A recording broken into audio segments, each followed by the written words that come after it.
an educational series on cybersecurity, compliance, and IT governance. Produced with the support of Freedom Technologies, Phoenix's leading managed service provider.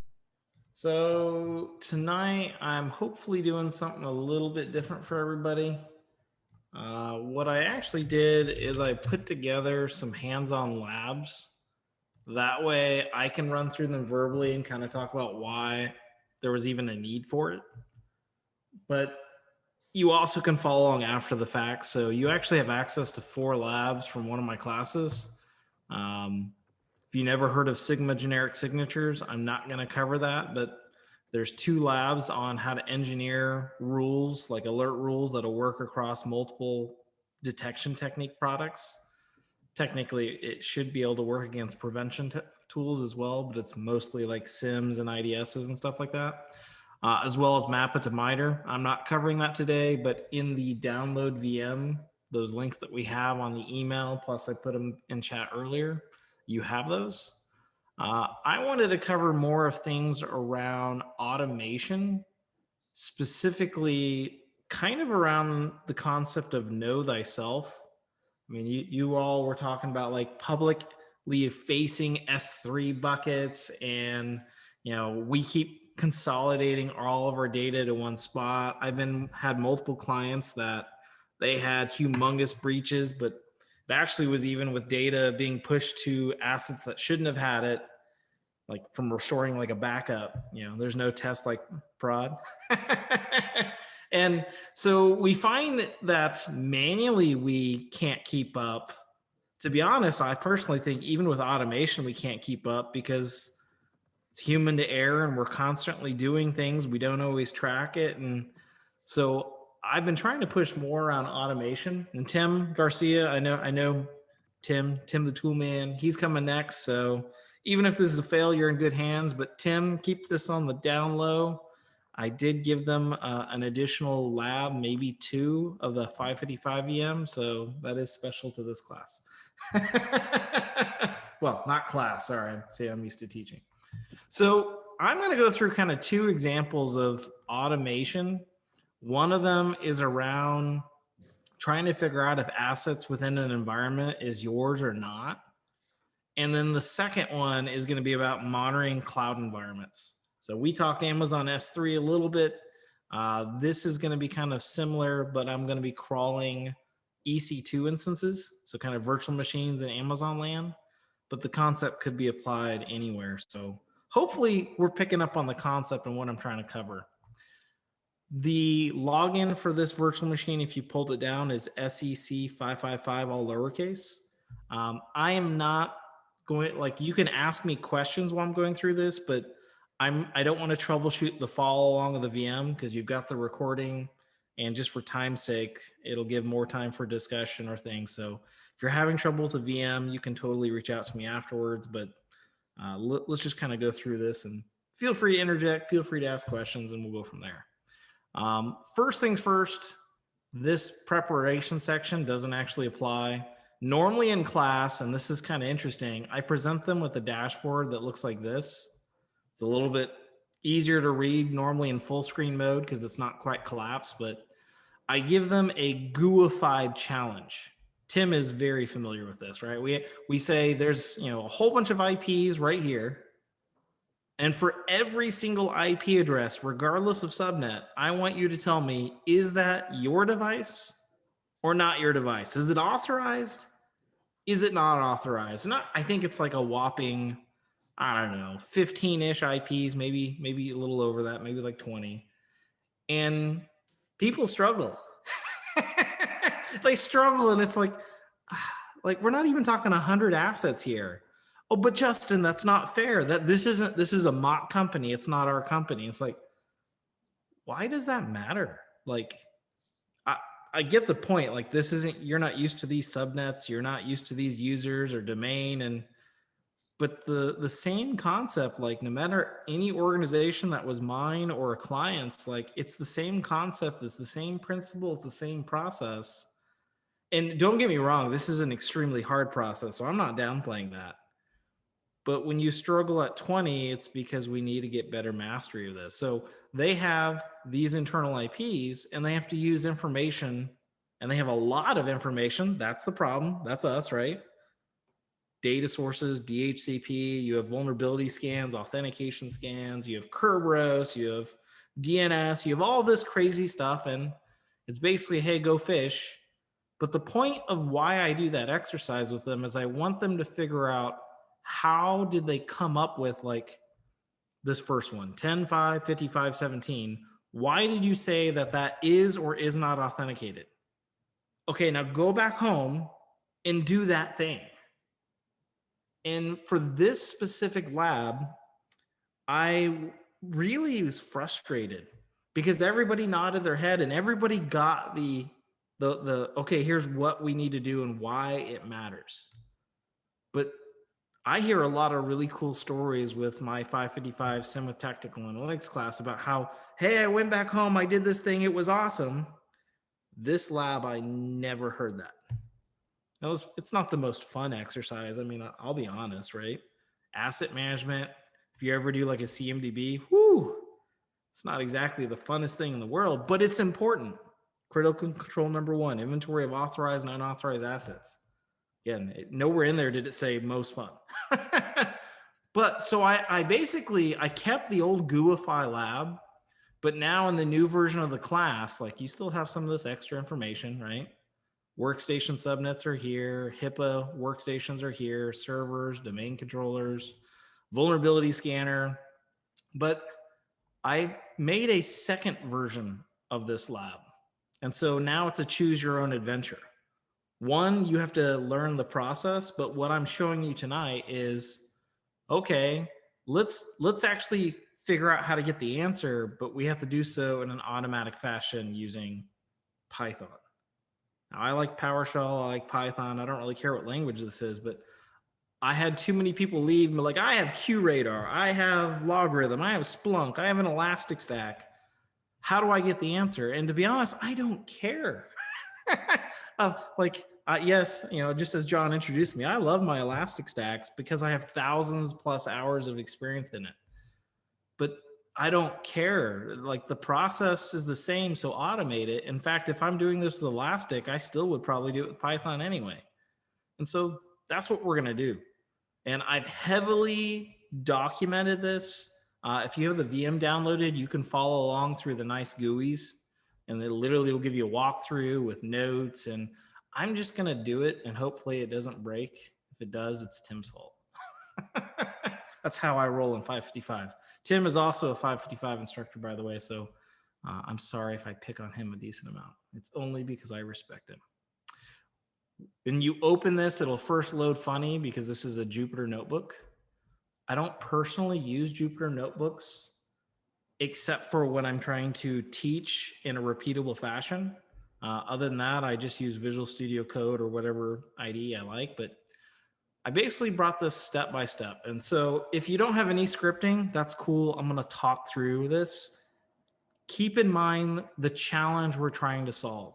Somewhere you have a pot of data, because that's actually a problem. Just like it was mentioned, we have these huge pots of data, but we have pots of data, multiple of them, that tell, here's all the IP addresses on my environment. Even to this point of like flow logs, or maybe your next gen firewall, like for every internal IP that transmits flow logs or goes through maybe a gateway, was that IP address an authorized device or an unauthorized device? And I probably should be more clear on that as well. Like, just because a machine is your machine, I don't personally consider that authorized. For example, if a Windows box wasn't checking into a time server and it was throwing S-channel errors, and so it showed up that it was joined to your domain, but it never was pulling group policy, to me, that's an unauthorized device because it's your device, isn't patching, it's not pulling security policies. Like, it's technically your device, but now functioning in an unauthorized manner. That's stuff I would like to automatically identify, because like that specific example, you remove it from the domain, you rejoin it to the domain, and magically it's fixed, right? We've all probably had S-channel errors, and if If you're not seeing them, you probably have them right now. But anyways, that's a very specific example, but we're just going to go high level. We start with all the IP addresses we have, and we're going to come up with conditions on whether or not we want to say it's ours or not. Each environment, you're going to kind of define what's authorized versus not. I'm going to give you very bare bone examples here. So if you've ever scripted like PowerShell, Python, as well as other languages, sometimes we have to import modules that give us more capabilities. This is a really simple one. All I'm doing is I'm loading the ability to query Elasticsearch because that's where my data is at for this example. And then this RE, that's so I can do a Regex check. So I'm only importing the ability to query Elasticsearch and Regex. So I'm going to hit this play button right here, which will run that cell. You can tell it moved to the next one because it's now highlighted on this second cell. All I did was import the ability to do those capabilities. So next, I'm going to go ahead and connect to Elasticsearch just to kind of show you this in a GUI. It's technically there. I could try to load something more traditional like Kibana, Cerebro. I don't care. We're not using those at all, though. We're going to try to do this 100% programmatically. So we'll go back over here. This time I'm going to run it, and I'm just going to make a basic connection. I have no authentication. This is a horrible idea, but for the demo, it's fine. Normally, this line right here would have like TLS, if you're doing certificate verification, username, password, so on. Very simple example. And then just to make sure the connection works, I'm going to check the cluster health. And if it kicks back anything, yellow, green, the number of nodes, I know it's working. So this is going to be the main reason on whether or not I'm going to know if this is going to be a failed demo. We're looking good. Status is green. I've got one node online. So our connection will work. And so now here's where we start to build out the overall logic. Don't get intimidated by this because it's really not that bad. I'm basically saying I have an index with data. So this is where I have like flow records, vulnerability scans. It's just, if this was Splunk or a database server, or it's just, where's the data at? Mine happens to be in an index called lab41. And then if I have multiple disparate data sources, I can fine tune it to only grab data I want. For me, I'm specifically wanting stuff that has an internal IP. So I have a tag in my data that says internal source. And of anything that matches this query, all I actually care about are the source IPs. So this is just saying, rather than pulling back all the columns, just give me the source IP and then sort it based on that. I didn't have to sort it. I just like to sort it.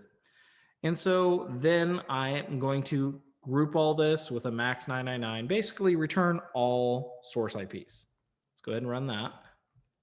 Now notice there's no output yet because it stored the result of the search to the response. If you've ever dealt with like web services and stuff, like with Python, you often will grab the response, store it, and then you'll interact with it. That response is kind of it's an object that I want to pull out all the different IPs. So this is a technique called list comprehension. If you're not familiar with that, it's basically this, but faster. So cell 4 and 5 are actually the same thing. It's just your preference. I personally think this is much easier to read. So for every record in those responses, grab each record. A list comprehension, though, is more of something that's just a little bit faster, especially depending on what you're doing. So that's technically the correct way. But when I look at this, I should get the same thing.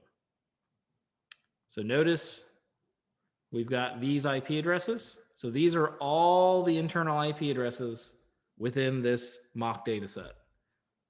It's really not that high, but again, it's not the point. I'm just trying to figure out, for all of these, are they ours or are they not? Because I personally like scripting, but I like to have readable code, cell 6, all I'm doing is I'm turning what I just did above into a prettier function so that I can call this build search and build aggregation, just so it's easier to read. I'll show you what I mean here. I'm just going to run cell 6, run cell 7. That did nothing but built functions. And then Here I'm combining everything I did above basically. So here's my search. Notice that lab 41 index that I said, here's where my data's at. Here's the search parameters I did, and I only want the source IP. Have the same function for building the full aggregate of all the data, and I run it, I get the same thing. So now I need to start going through and I need to build a different list or array to compare against this one. Because what I want to do is figure out really what's unauthorized or maybe what I don't know. So I might end up with three things. Here's the full list of internal systems. Here's the list of systems that are authorized. Here's the list of systems that are unauthorized. And I guess really a fourth one at the end. And here are the ones that I don't really know what bucket they fall into. So we keep going. Cell number 9. Well, in the visualizations that I normally have in the lab, we have Nessus vulnerability scan information. And this is kind of an interesting yet controversial approach, but what if I went into a vulnerability scanner and I only did an authentication check? I'm not actually checking for vulnerabilities at all, like SSH with a key, SMB, hopefully one of the secure methods.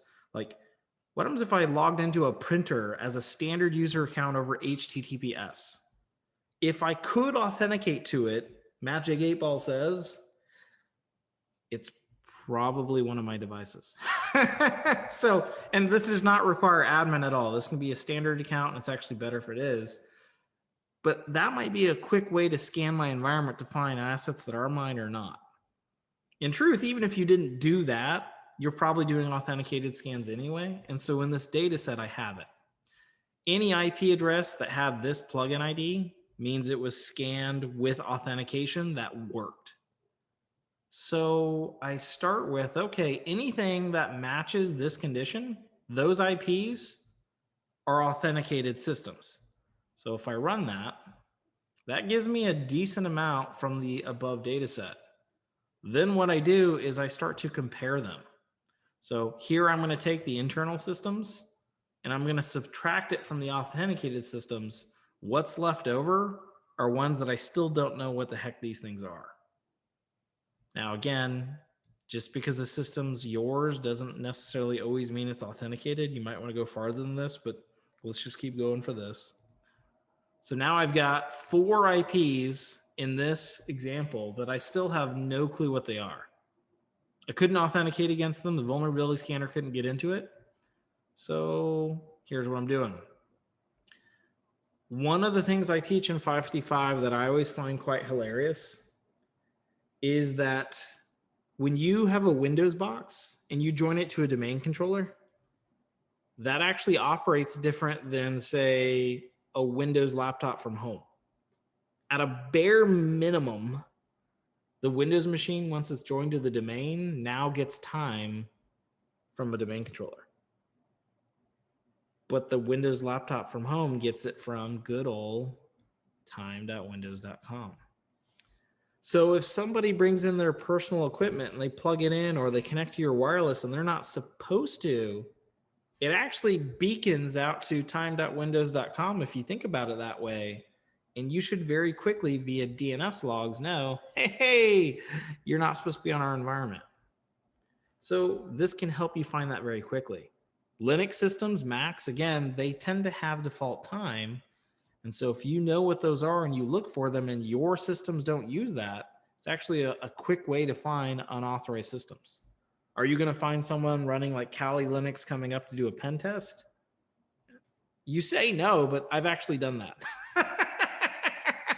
Because there's so much time-based attacks that one of my clients had a pen tester come in who had NTP on Kali.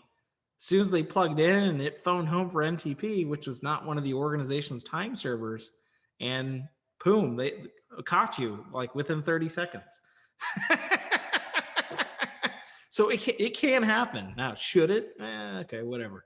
So this one just grabs things checking into default time servers. It's really nothing fancy, but sometimes the most simple techniques are actually the best. And if you can do multiple of those in layers, you know, that's good detection in depth. So of those 4 IPs, we actually found 2 of these, 1.52 and 4.54, are checking in with default time servers.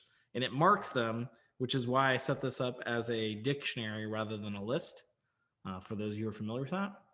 So I want to take those unauthorized systems out of the unknown systems because we now know they're unauthorized. So we're still left with these 2. These 2 IPs are still currently unknown. So I need to find an automated way to look into that more. So here, I'm taking a different stance. What I'm doing is I'm actually grabbing the IP addresses and the computer names out of DHCP. Now, why am I doing that? Because most organizations have a naming convention. And if the computer name doesn't match, again, bringing in devices that are non-organizational, plugging them into workstation subnets, they should identify a host name that matches your convention. So I first grab the IP addresses and the host names. Then this is why I had regex imported. Because what I'm doing here is I'm doing a regex check against the organization's naming convention. And I give it for the lab because each organization is different. And when I run this, I loop through every host name. And if the host name doesn't match the naming convention of the organization, well, then it gets marked. So here you'll notice actually, it didn't find any new systems. It found the same 2 systems that were already unauthorized were actually unauthorized for more than one reason. Default time server and a non-compliant host name. And the reason I kind of called this out is in real life, when you automate these checks, the systems that are non-compliant are often non-compliant for multiple reasons. And so when you have an analyst looking at this, which you could print to an Excel sheet or an email or a ticket or at the end of this execution, it's really easy for them to be like rule out false positives and things like that, because you might have 6 different reasons why this host is considered unauthorized. And so I'm building up that context as this automated script goes. Again, I update the unknown systems. It's not going to change because it's still the same 2 IPs left. Well, what are these? If I go back into this document and I look at the background information of the organization, one of these is actually the vulnerability scanner itself, and the other one is the Zeek sensor. So these are technically authorized simply because they're critical pieces of IT infrastructure. And so I end up with a exclude function that lets me override the leftover unknown systems. So I build that out and it just pops them off that. And then I exclude those 2 IPs specifically because they're authorized by the intent of what those devices are being used for, which leaves me with no unknown systems. So at the end, I can close off my Elasticsearch connection because I'm not querying it anymore. And then we end with reporting. So final list of unauthorized systems. We had those 2 IPs because of default time servers, non-compliant host names, regex check. So there's that. And then what were the leftover unknown systems? Well, in a perfect world, this is a lab environment, it's a small data set. In a perfect world, you wouldn't have any unknown systems and you could run this every day and it should be empty. But it's not. It's going to be a moving target. And this is basically a form of constantly trying to bump up against that known versus unknown. And if you want to take this farther, you could technically build up information about assets, dump it out, and use that as context for other things down the road. So this first lab is trying to automate that age-old problem of, is it mine? Is it not? Should it be here? Should it not be here? And you would want to take this much farther. But if you're not even doing this, this might be a simple start, because you need to start somewhere or you'll never get started. That is the number one issue I found time and time again, organization to organization, is if you're not starting to do things like this, a small, simple form of automation, then it won't grow to be cooler things. Like, for example, like I've got one client that we automatically roll over 1,000 security onion sensors, and it's fully automated with PowerShell. That same client has fully automated FortiGate installations with PowerShell. Could they have done that from day one? Absolutely not. Their initial PowerShell scripts were horrible, but they expanded them over time. Would I want to do this exact example in larger organizations? If they don't have anything today, yes. Over time, would this be sufficient? No, I would want to expand it out and find like even authorized assets that aren't functioning properly, and I would shift them into the unauthorized group, but explain why. So real quick, any questions on kind of what I'm doing in here before I move to the other example? I'm game for anything if you want to. Yeah, I've got one. Yeah. So you've got unauthorized systems noted here. How do you track them down? Yeah. So you've got an IP address. So what? You know, I mean, do you know where they're at? Do you know what their MAC address is? What type of system they are? So in this you would, because I'm doing it off DHCP data. And then technically if you had switch data, you could pull it into the CAM table. From there, you could say it's at this switch, that closet, assuming the organization even knows what switch is in what closet though. But yes, you could. Yeah. Yeah, but you could, I mean, you could tie it down. It would be, because MAC address is actually more unique than IP address, even though it can be spoofed. That would go to a switch CAM table. And then really, this would actually be a great exercise for folks new on the team, especially if you have interns, because the fact that you can go from a host name to an IP to a MAC address to a port to a closet, that's a really fun exercise for folks coming up. But that's how you would do that. Yeah, go find this system. Yep. Yeah. But after a week, you do have to help them. If it takes them more than 2 days, you've got problems. Yeah. Well, you got to start somewhere. People got to learn at some point. So, okay. Anything else on this one? Yes. Good evening. This is Jose from our quadrant. Question, have you seen this to work as a quote unquote replacement for a NAC, for a network access control? Something like Open NAC or Packet Wire, for example? The packet fence? Yeah. It's not a replacement for NAC because it's got a completely different goal. Sure. With NAC, you're basically trying to say who can get on your network. Right. This ideally is going to find things that you've allowed on your network, but something's still wrong with them down the road. Or quite frankly, you don't have NAC everywhere. Sure. Like I've never walked in an organization that has NAC on all their subnets. I mean, just because it's hard. Sure. So this is just more of the detective automation approach versus the prevention approach. Sure. Okay. Yeah. Understood. No problem. Nope. Fair question though. Thank you. All right. So, and if you got anybody else has any questions, it's fine too. I'm just switching to the other one for right now. And really, these are similar. I mean, I'm focusing still more on automation and scripts, and you'll kind of see a general flow that's consistent here. The difference is this one is more about, hey, you have cloud. Yes, right. All right. We've got Amazon, we got Google, we have Azure. What do we actually have out there?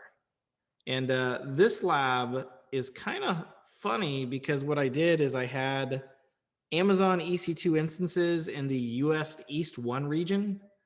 But if an adversary gains access to your tenant for infrastructure as a service, what I'm specifically talking about here, they could roll out S3 buckets. They could technically roll crypto mining instances in other regions. Because I don't know about you, but when I log into cloud hosting, I go straight to my region, and I don't ever flip to China and Africa, and so there have been instances where adversaries are attacking cloud tenants not to steal your data, but because they can deploy their own hosting for free or crypto mine using like the GPU instances. So in this lab, what I'm focusing on is, well, we probably should baseline what we have and look for unexpected changes, modifications, additions, deletions. And that's kind of what this lab is. So this one, I actually give access to a live environment out in Amazon land. No, you shouldn't have the ability to delete everything if I did it right, hopefully, because they should be read-only access. But same thing, it's documented. I've got it in a Jupyter notebook. And in here, Bodo 3 is how I'm connecting to Amazon. And then I'm just dealing with files, specifically JSON files. So that's the modules I'm enabling here. So first thing we do is we just get connected to Amazon, and I'm listing out all the available regions. Reason I'm doing this is you don't have to manually specify them because they change over time. And if you're going to do something automatic, go full on automatic. So here I'm listing all the possible regions that Amazon currently lets me host. From there, I'm now going to connect to EC2, validate that that's working. So here we go. Give that a second. So now it's connected. It has an instance variable. I'm using the access key and secret key. You normally would embed those a little bit differently in a script, but I need to make it where you can see them for this demo. And then what I'm doing is I'm looping through each instance for all instances to try to figure out what I've got. So you'll see here, it's a live environment. So I have a couple capture the flags for SANs running. You can see what type of instances they are. Basically, I've got type, ID, the current running state, and I'm pulling that out. I also have the nice name just because I don't like dealing with these weird ID strings. So I pulled all that out. There we go. Those are all my current running instances in this EC2 instance. But I need to do that not just for US East 1. I need to do it for all regions, regardless of whether I thought I was supposed to be using them or not. Which is this, I think this is one of the mistakes we do is it's supposed to be there, so I'm going to look there. But if we're in security, and we need to be looking in places where it shouldn't be. Again, one of the biggest breaches I've had with one of my clients was they were really top-notch security, but somebody, actually one of the marketing team, took data out of a production database. They put it on an internet-facing server that it was not supposed to be on, didn't tell anybody. That's then what got breached. Whose fault was that? Well, it was the marketing person's fault, and to be honest, it was probably security's fault as well. You should be able to find data no matter where it's at, whether it should be or shouldn't be, because we're managing risk. So in this case, I'm looking in all regions, even though this one is only supposed to be in one region. We run this, and you'll see it's actually going to throw some failures. I'll explain that here in a second. So failed. It's going to fail 2 more times, and then it should spit stuff out. You can see the asterisk over here, by the way, lets you know that Jupyter is still running. There it goes. And then poof, the rest works. What's going on here is my credentials don't have access to these 4 regions. Well, Justin, great, you set them up wrong. Well, my credentials, these, don't have access to the 4 regions because those 4 regions by default are actually disabled. Someone has to explicitly enable the region. So it's not that my credential access is wrong, it's that the region's disabled, therefore the credentials don't work. How did I figure that out? Well, because it failed and I don't like seeing failures, so I went to go fix it only to realize, well, it's not actually busted, I just need to exclude those regions. So what do? If you're like me, I clean up the regions because that bothers me because they're explicitly disabled. I would not do this unless you also check to see if someone accidentally went behind the scenes and enabled it or intentionally. And so there we go. So this is the list of all the regions that we're checking now. We just updated that. But I am going to mark for this organization what the expected region is. Can you limit just the regions that are causing your bill to increase? Well, so for this one, I'm looking across all of them. So I don't really care. But when it comes to the report, I absolutely would. So yes, you could. You could do it both ways. And yeah, I would actually build this out to show where your highest cost is by region. You can actually technically run that as a report or a scheduled report in Amazon or most of the cloud providers. But here we're basically looking for unauthorized instances. So I'm expecting stuff in US East 1. Anything else is unauthorized. I'm also going to be looking for any changes to US East 1. Even though it's the expected region, what changes were made to it? So we're kind of doing two things here. So first thing first, am I finding any instances outside of US East 1, the expected regions? So this will loop through. If it is outside of US East 1, it'll be added to the unauthorized instance. If it's inside US East 1, it's just going to print it out as authorized. So you'll kind of see here, this kind of reports what we're seeing. These are all the authorized instances. And I'm always waiting for like doing a demo of this, and then it shows unauthorized instances. If so, that would just be hilarious. There shouldn't be, because this is a live environment. So fortunately, all my students are now doing my job for me, because someone will let me know if there's an unauthorized box deployed. So go through here. Now here's where baselining comes in. Organizations absolutely do not do enough baselining. In fact, I have the fortune of doing a lot of contract. I do my own contracting. And I'm horrified how little organizations know themselves. And to an extent past that, even if they do to a rudimentary ability, they have no baselining capabilities. Whoa. And I'm not picking on anybody, please. I'm not saying that. I know our jobs are hard, and I know we're pulled in a million directions, but I don't know how many times I'm handed a network architecture and I basically have to crumple it up, throw it in the trash, look at the actual data you have, and like, this is what your environment actually looks like. Sorry, yes, it is. It doesn't lie. Yes, it does. Okay, PCAPs. Here you go. See, the PCAPs don't lie. Oh, all right. My bad. So anyway, what we're doing here, and I think this is one of the more important things, is yes, I look for devices or EC2 instances in, like if someone deployed an EC2 instance in Africa, what we've done up to this point would find it, and that's important. Don't get me wrong.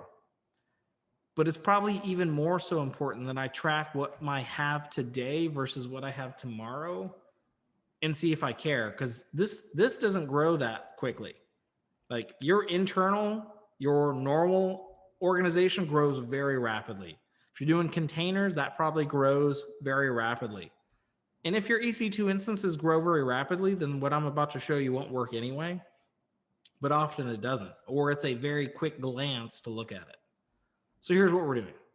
I'm taking everything we just found up above, and I'm just saving it to this temporary file, right? So this was my baseline.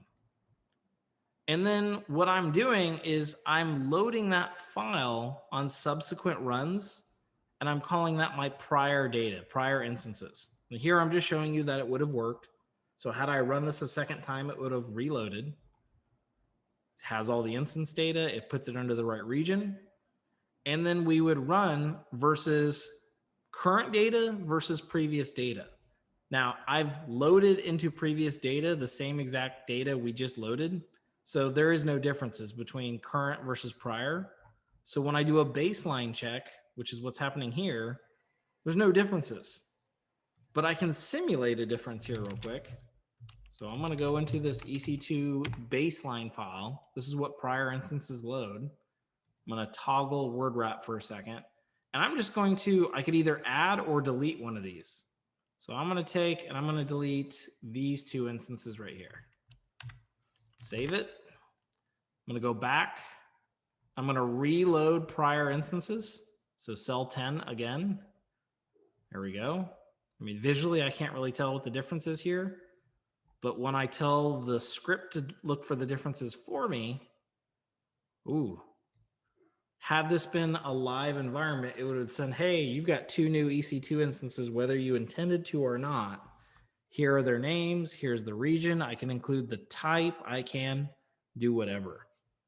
You could look at things and maybe a different way of baselining. It doesn't have to be this simple of like, hey, there's a new instance. Hey, there's a new container. It could be something like, how about this? My S3 bucket size historically has been, 200 gig, 3 terabytes. I don't know what your size is, but the script could just be doing a simple baseline check that's math. Hey, your S3 bucket use here has always been, couple hundred gig, it's now over a terabyte. Why? You could technically look at things like how often is the S3 bucket accessed? It quadrupled yesterday. That's actually something you could quantify very simply with the same type of technique. So automation does not have to be this extremely elitist language and only the smart people can do it. And like I put both of these Python-based labs together in the same day, actually, because there are actually some very similar approaches to both of these. Hopefully you saw that. Now, if you don't know Python, like some of this will look like, you know, a foreign language because it's a foreign language, right? Now, I'm horrible with Spanish and French and other languages, but I know PHP, PowerShell, and Python. But you learn it, and the best way to learn it is actually to find a project or something, a challenge that you're trying to solve. And again, start somewhere and then extend this type of capability, whether it's baselining or asset management. And Python is the devil. What? All right, I'm never coming back to this group again. John, you have misled me. So, okay. Questions on anything around this concept? This is basically baselining cloud assets.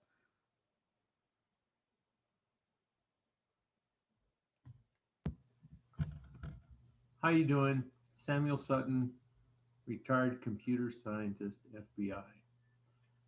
I want to make sure I haven't missed something here. This seems to me to be after the fact, after something has been changed, after something unauthorized has occurred. Maybe it's just me, but due to the nature of what I used to do, I'm more interested in trying to keep the changes from occurring in the first place. And maybe that's a topic that's not for this demonstration. And if that's the case, just tell me and come back next month. I would say that the chances of being able to do that is holding back the time. Unfortunately, at some point, something unauthorized can happen, whether intentionally or not. This could become more real time because this is reactive, absolutely. Rather than doing this once a day, it could technically be done every 5 minutes.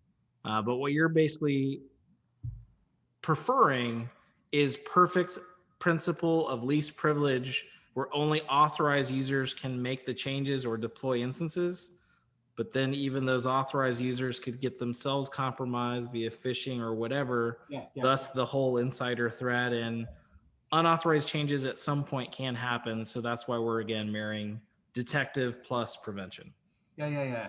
Okay, so you said enough in that right there to let me know that, okay, yeah, you get it. But also, yeah, at the same time, with the way this is demoed, it is constantly chasing after the fact. Is that the way to say it? Yeah. No, I mean, so this actually goes back to one of my older favorite models, which is time-based security. That the overall time of your protections needs to be greater than your detection plus response, because if the enemy steals the safe, they can keep hitting at it as much as they want. But if we can find them grabbing the safe and moving out of the door before they actually do, and the cops show up, then well, we win. Yeah. So okay. All right. So I'm an old dog at this, and that's my personal preference, and that's what I professionally and personally try to go for. I was just wanting to make sure that I was seeing this. I guess no, you're in the right mindset. This is absolutely a detection after the fact, reactive, or you could, in some aspects, if you're doing this quickly, like every 5 minutes, because this is a simple script, you're proactively detecting before the damages get severe. For example, in class, when we actually do this, they deploy. I like the way you put that. Yeah.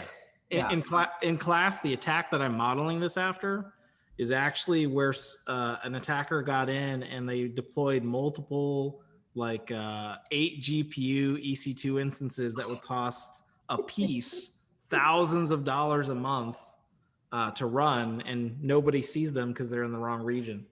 And this combats that real life threat.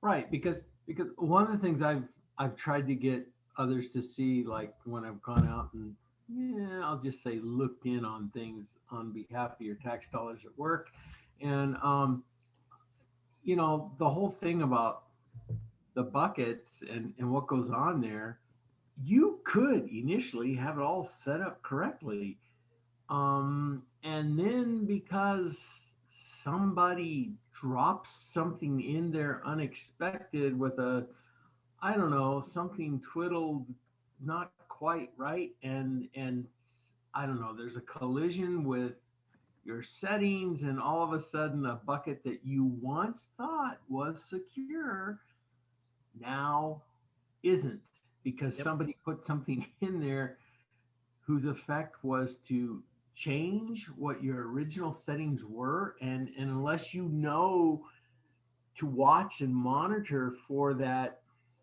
effect, something just sort of silently gets away from you. And I like what you're doing here in that, okay, you're watching. So when it does get away from you, you are eventually going to rather quickly be notified, hey, this is no longer the way you left it. Yep, exactly. And I mean, realistically, the discussions we had earlier, like two-factor MFA, it's kind of the same concept. We do that to prevent, but I could have user device auth, a smart card log on, and all this.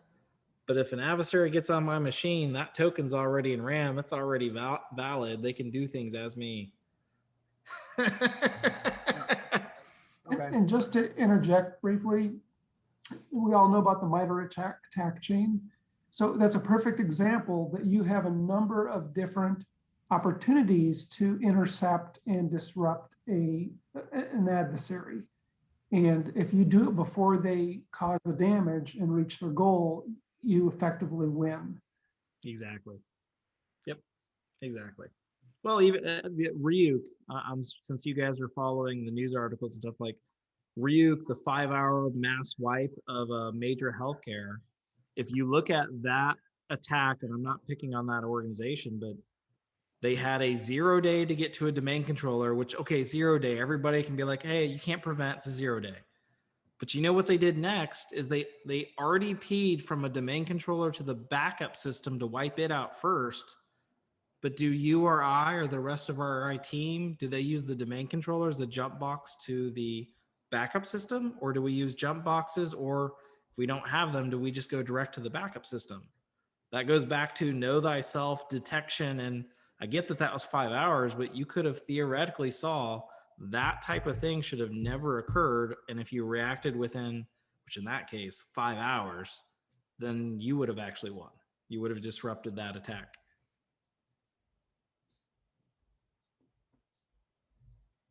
So yeah. Absolutely. I got a quick question. So where do you recommend running these kind of scripts from?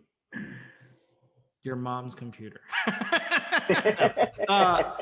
Usually treat it like a standard a service. Put it somewhere on a schedule because it's a cron job, a Windows task scheduler. Most of these are going to have some level of access. Usually it's just read only, and it doesn't even need access to any actual data. So if someone exposes these keys, I don't know if I would even care, to be honest. But still, just as a best practice, I would want to segment it, put it somewhere. Yeah. I get some good insider information. And the reason I ask is because you showed the demo of modifying the file and causing those two devices to erroneously show up as new. Yep. So that'd be a really fun way to do a denial of service, is get in, tamper with the script, and have it show production boxes as malicious and get someone to helpfully go ahead and block that attacker and take down production. Sure, absolutely.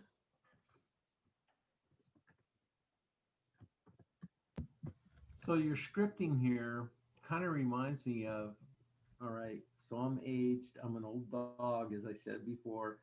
Back in the day, when we used to try and monitor or keep track of any changes that magically happened to our Unix systems overnight, and we would run these skulker routines that would kind of climb through our systems and methodically check things we were interested in, verifying they had not changed overnight when nobody was looking. And if there was a change, an email alert or a pager alert was sent out. And so this is kind of like an updated variant on that for what is now the cloud realm. Yes. And it doesn't have to be just cloud. It can be anything. It could still be Linux systems. It could be Windows systems, which goes back to the higher level point. Some level of baselining, change monitoring, those type of basic principles have worked. It's just organizations don't do them.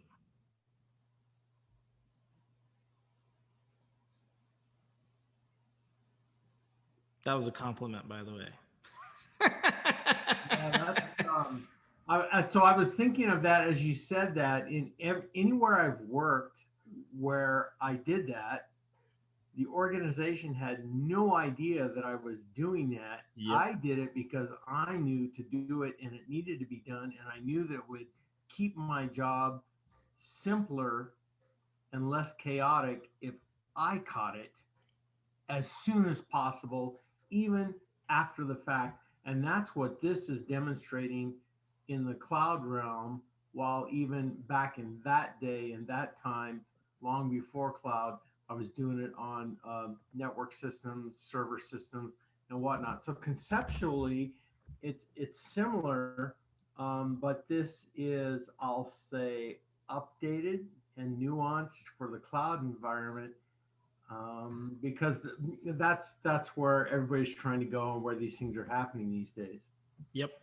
But it doesn't get near the attention it deserves because we don't call it AI or machine learning or UEBA, or it doesn't have any of the cool buzzwords, so nobody does it. And it's really, quite frankly, it's not the most fun thing in the world. It just, I know from my experience, it works. It just works. Yeah. Oh, I forgot blockchain. Man, dang it. Yep. Well, okay. I don't want to cut into Tim's. I'm definitely cool with more questions. I do want to just highlight real quick. You also have 2 more labs in this if you want to play with it.